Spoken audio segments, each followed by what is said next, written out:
Hello mga idol. Dito na lang natin sasagutin yung tanong ng mga kaibigan natin na nagtatanong kung paano daw mag-apply sa South Korea mga idol. Medyo marami na kasi sila. Hindi na natin maisa-isa. Bali ito based lang sa experience ko mga idol.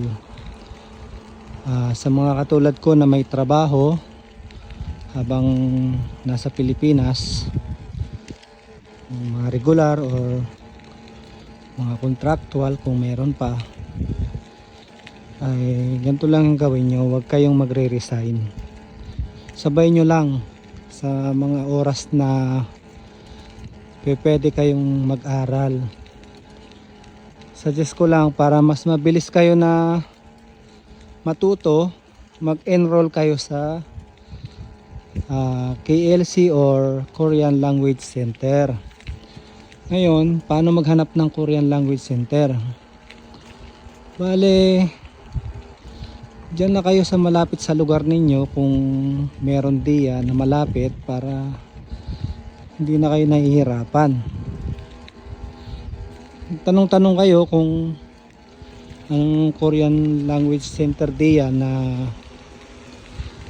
yung may maraming nakakapasa or maraming nakakaalis, yung medyo mura-mura lang, yun, para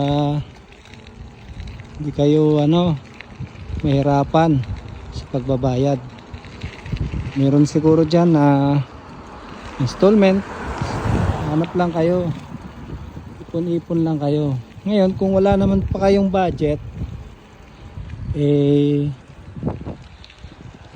muna kayo, self study siguro muna.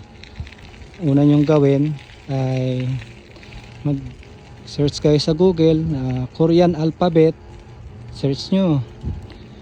Ayun, yun na muna for the meantime yung gawin nyo. Sauluhin nyo yung Korean alphabet, yung vowel and consonant, para in time na meron na kayong pera, memorize nyo na yung alphabet. Madali na kayong nakakabasa at nakakasunod na agad kayo sa klase mga idol. Ganun lang. Ganun lang yung proseso na ginawa ko mga idol.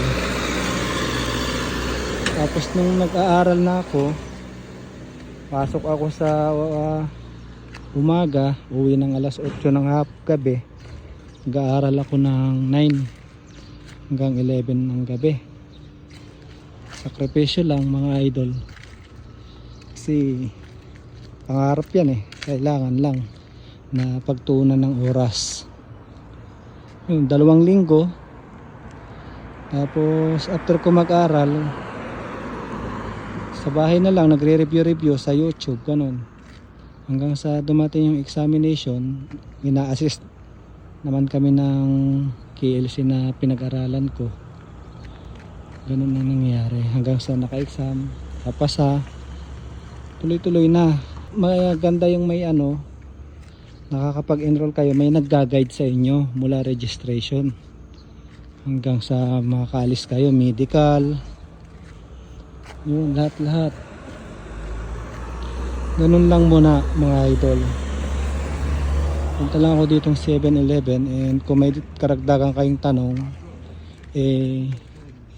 pwede naman kayo mag-message or comment na lang kayo sa sa video ko mga idol.